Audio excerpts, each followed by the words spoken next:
Hello, everyone. So thank you for joining today, Celeste. Mateo, everyone. And we are here with Natalie Greene. How are you doing today? Good, great. Good, good. So Natalie is here with us. I've known Natalie for years. We were neighbors once upon a time.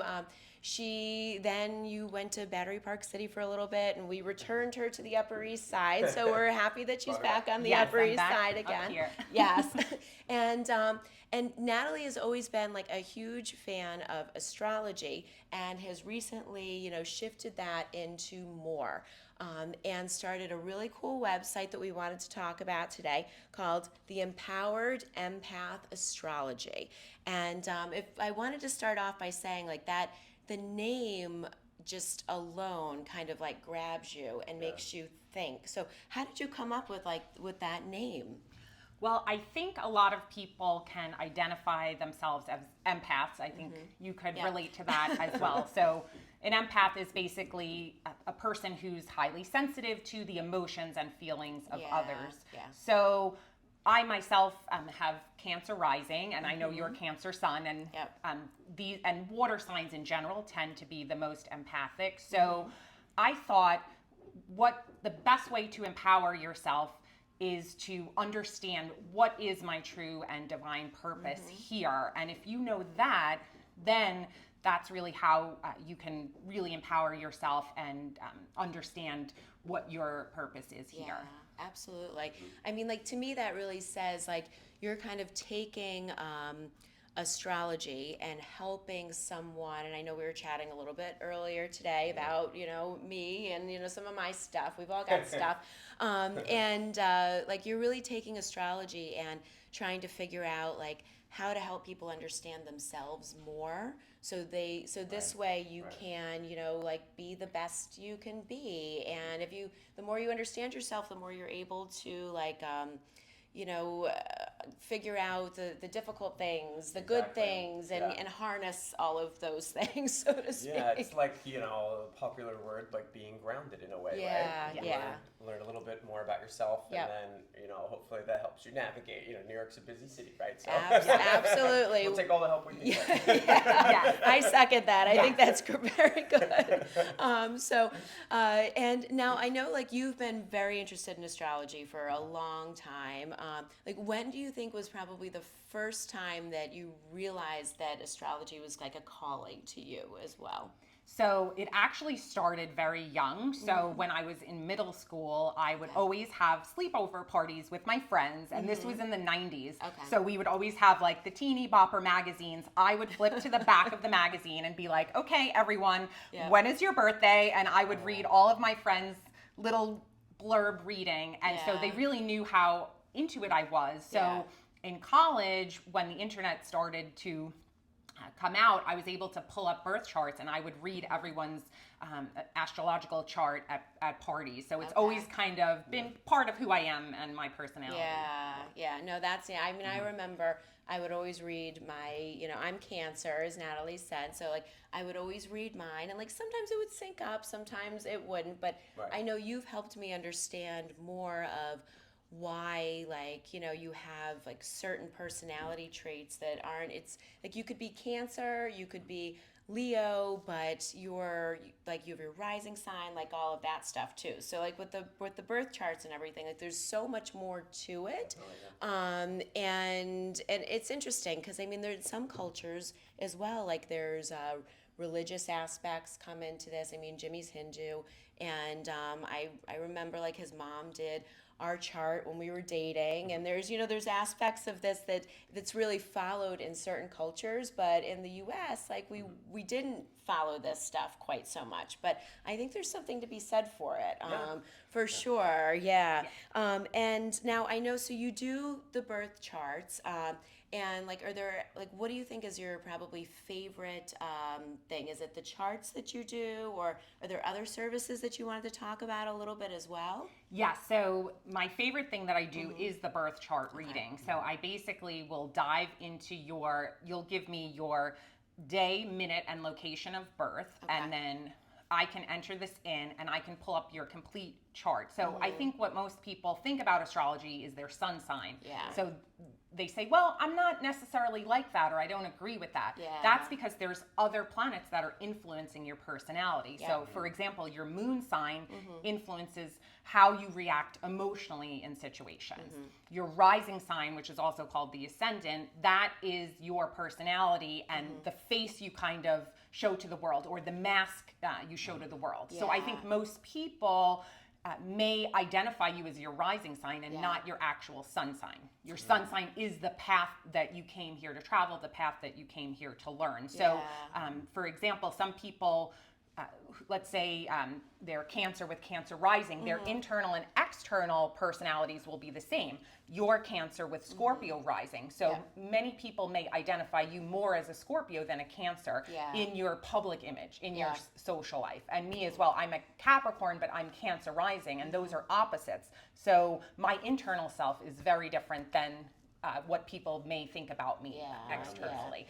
Absolutely. But I also do relationship compatibility readings where I can put you and Mateo in, for example, and I can see how your energies connect. And you can do this with anyone. You can do this with family, business partners, romantic partners. So it's a great way to see how, because when the two energies are placed together, it's creating a third energy. And now let's see exactly, how compatible you are. There's always going to be strengths and weaknesses in every relationship. So once you're able to identify that, you can work well with each other. Okay. Oh, wow. So that must be like kind of what Jimmy's mom did in the beginning when she had the guru do our charts to see if we were compatible. This is way before I knew you. But that's interesting. So, I mean, so if we look to bring on another team member at some point, my mind is just going that we could actually do a compatibility chart to figure out if that makes sense. I like that. Yeah, I think, coming from the corporate world too, I'm like, I can see that. It's because then they started to do the Briggs-Myers, I think, the charts and stuff, and then we could add another thing, and then by the time, it's also, I think, a way to bond with someone too, right? Absolutely. Just again, you're interacting, whether it's a business partner, romantic partner, whatever. You probably just have to accept your kid's signs. So you probably just have to be like, okay, we're in this together. But maybe it'll be good to find out, right? That's a good point. Well, and actually that makes me think about it too, because I have twins, but they're also very different. They're only a minute apart, but so that might be something that we have to talk about at some point, trying to figure out how that 1 minute has made all of these differences in their personalities and stuff. And the interesting thing that I love how Jimmy and you have the same birthday. And then if we look at your astrological chart, you actually were born with Venus and Mars in Gemini. Gemini represents twins, and you have one girl, which is Venus, and one boy, which is Mars. So you could almost see by looking at your birth chart that you would be the mother of twins, one girl and one boy. So it has already been written before you even came, which is That's amazing. very cool. I got chills about it. That's very cool. And the final reading that I do is what's called the yearly transit reading. So if you want to know what is happening in my life right now, why is the energy, maybe you're having a year where everything is clicking and going well. That means Jupiter is around. Maybe you're having a year where it's a little more challenging and you're like, why is this happening? What kind of karma do I have? Then maybe Saturn is calling. So, or when you're feeling this chaotic, unstable energy, that's Uranus. And then Pluto is like these life-changing shifts where your life you'll notice like endings and beginnings. So if you're able to understand what is my soul going through right now, it kind of gives you that extra insight as to having love and compassion for yourself, knowing that you don't, yes, we are trying to project happiness and positivity, but real healing comes from understanding both the dark and the light, and then integrating those two energies into your personality. Yeah, absolutely. No, I think that's a really good way to look at it, like trying to understand and then have some compassion for yourself. That obviously we all know things happen all the time, and it's like out of our control. We've done everything we could do. Something just doesn't pan out, and it's frustrating. Like we've all had this experience, but sometimes, like you said, there's something else going on, and you just have to know, okay, this too shall pass, and it kind of helps to have a little bit of an idea of when it will pass. We all know I messaged Natalie the other day, and I was like, all right, what the hell is going on? Like, I'm having a moment. Yes. So. Yeah. No. And she gave me some comfort in telling me that, this too shall pass, and this is what's going on, and this is why. So yeah, I think that stuff is huge. Yeah, because the ego always wants to hold on to control, like especially us New Yorkers, like we're always, just trying to accomplish more and more and more, and it just never seems like enough. So it's like when you just kind of surrender, let that go, and just stay present in the moment, be grateful and blessed that we're here in this moment today, and just really simplify it moment by moment. That's the best way to kind of live in your best power. No, that makes a lot of sense. I think we could all, it's almost like being able to take this, like for me, take this and kind of, and use it like therapeutically then. That to me seems like a really nice like opportunity. And I think like bringing that awareness, I know to me, I didn't have much of a background in those things that I was mentioning to you.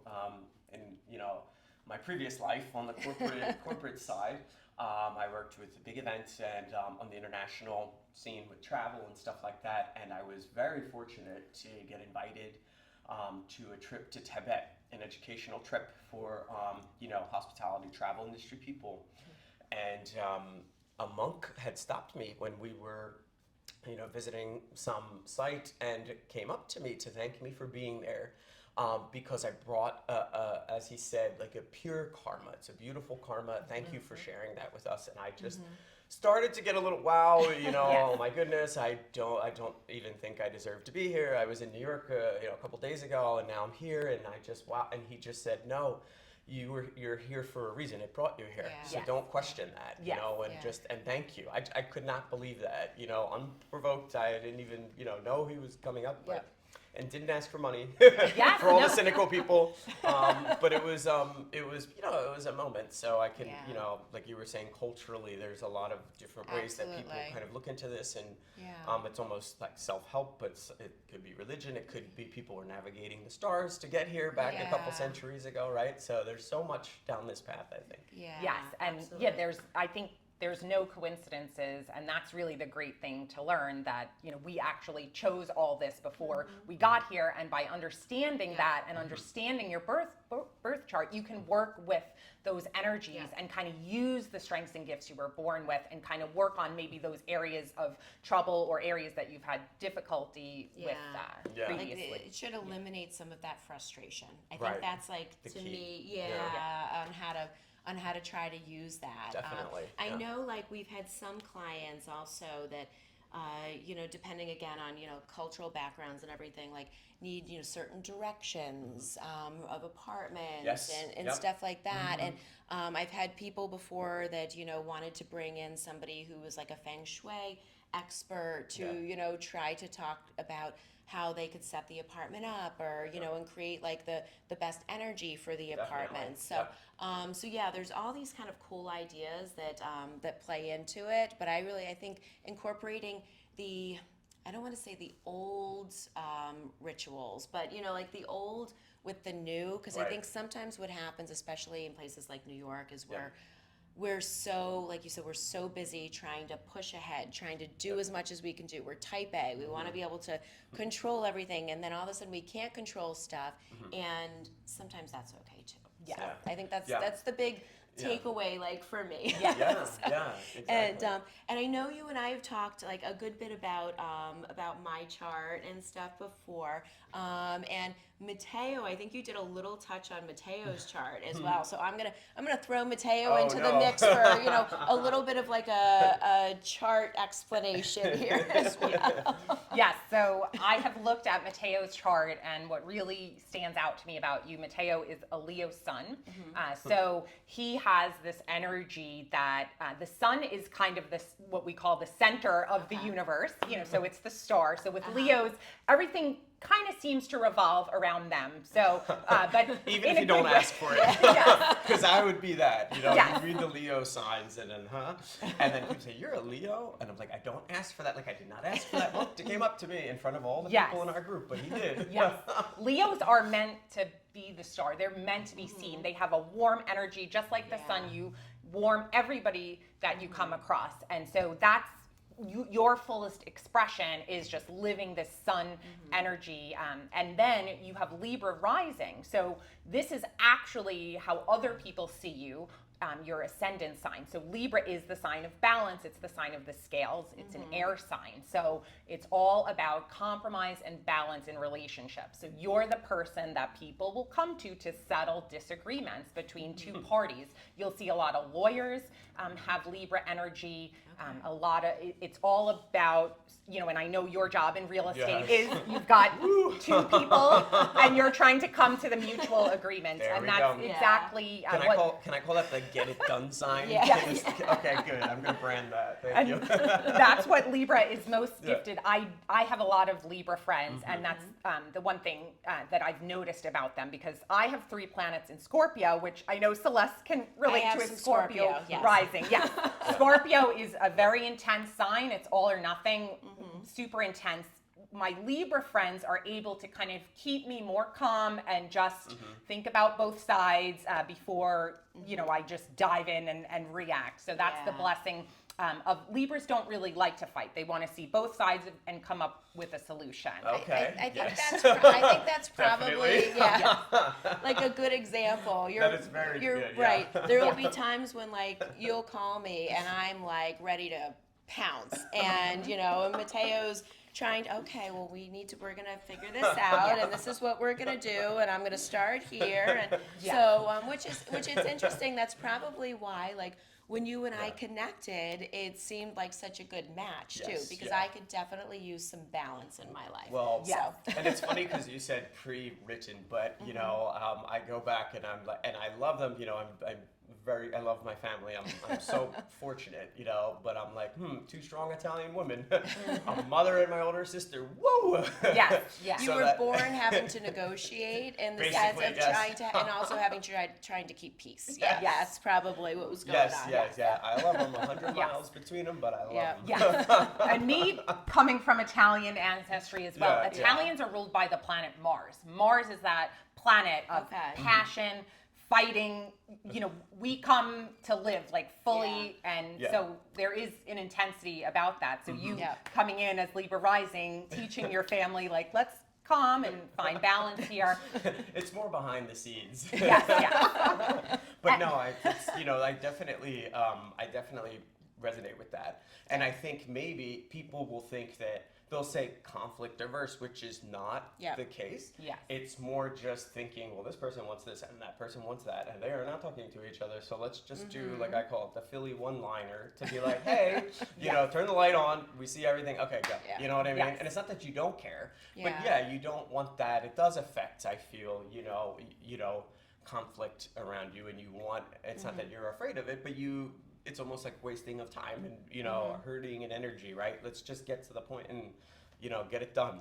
Well, I think there's a good point, like, as you're talking about this, I mean, everyone has different styles of negotiating.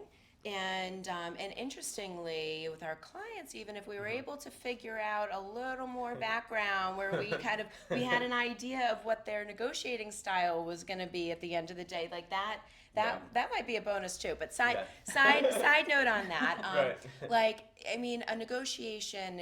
Sometimes people feel like you have to come off as aggressive in a negotiation, and I think what I've learned throughout real estate is that it's not what people think it would need to be, because ultimately you want a meeting of the minds. If you're coming at someone aggressively, who's not going to respond well to that, well, then you may have just shut this down. You're not going to get a meeting of the minds. You have to really read that individual and figure out, well, what does each person want, and how can we get to where everyone feels good about this situation.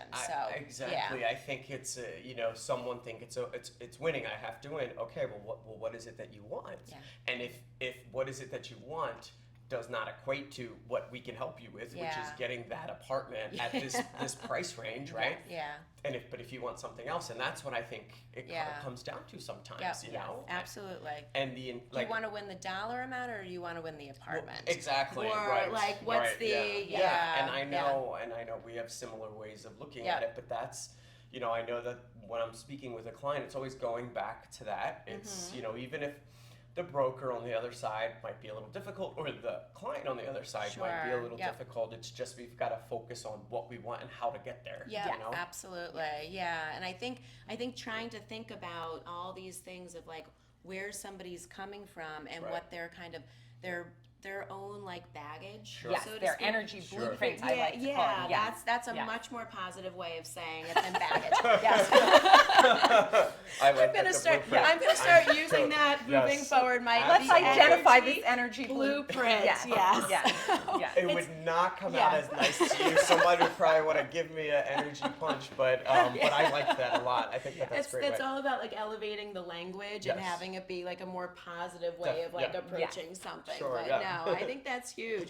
So, if you're thinking about this, if it's something you've never tried before, but you're curious about, what's written in the stars, so to speak, you'd like to do your birth chart, you'd like to be able to, look into a relationship chart, or, or a transit? Yearly transit. Yearly transit chart. Okay. So to, help guide you in terms of like next steps and everything, feel free to reach out to us. We'll connect you with Natalie. We'll share her information below as well. And, she can help you like try to figure out from a spiritual side, because your brain says one thing and your spirit says something else sometimes. And I think trying to figure out how to negotiate and make both of those have a meeting of the minds is also very, very important. So, definitely reach out to Natalie. She can be of great assistance. And one last question we wanted to ask you is, what is your favorite place? I know you live on the Upper East Side now. We brought you back home. But what is your favorite place in all of New York City, would you say? Like your Zen spot, so to speak. Yes. I mean, this is super hard for me to answer because there's so many spots that I love. But speaking of Battery Park, when I did live there, just walking from Hudson River Park down to the Battery by the water, because water is really what makes my soul feel more peaceful and more calm, and because there's no cars or traffic in that section, to me, that's kind of my Zen spot in Manhattan, just walking along the Hudson there in Battery Park, because the views are gorgeous, and just being close to the water really keeps me in balance. Yeah, absolutely. So, and I'm just going to add to that like when we were looking for a place for you, part of how Natalie knew she loved her home was it's got this little cul-de-sac area. So, and it's also by the water, and there was so there were certain things, and I think from you, doing like a deep dive yourself to say, okay, like what really brings me peace? Like what do I need? All of that stuff helps be able to guide you to making the right decision at the end of the day about a place that you're going to feel good about, and that you can really call home. So as you were talking about that in Battery Park City, I'm thinking of how it was like, okay, well, these are the things that we have to mimic, but I want to be on the Upper East Side. So you found it, and I remember, and it was such a treasure, to when you're with a client that they found that spot. They just knew, and it was however long it takes for us, it doesn't. I always say we have our place, and we want you to get yours. But I know that was just like, for me, it's something I'll always remember, when you just, because the search is stressful, it can be uncertain, but when that person, because only the client knows, we don't know, we're going to do our best. Sometimes it's different than what you think too. Totally. So absolutely. And just following that intuition, which I think when you guys helped find the place I really tried to just feel, does this feel like home, and take the mind out of it and really just trust your intuition. Yep. That's a good piece of advice to give our buyers too. Yep. So because it all seems stressful and you're looking at so many places, try, like, we've already done the numbers. We know if you can afford the place you're seeing, like, then you can remove, like Natalie was saying, the mind and try to just see if it actually feels like home. Exactly. And that will help make the decision that much easier. Allow yourself to do that, right? Absolutely. Awesome. Well, thank you for joining us today. Thank this was you awesome. both. This was awesome. Yes. No, I'm really glad we were able to do this. So any support that you need, the Empowered Empath Astrology is the website, and hopefully, we should do this more often. We'll have to do like a little regroup in the future. Yes, definitely. I'll check the stars for you guys. All right. Bye, everyone. Bye. Bye. Bye.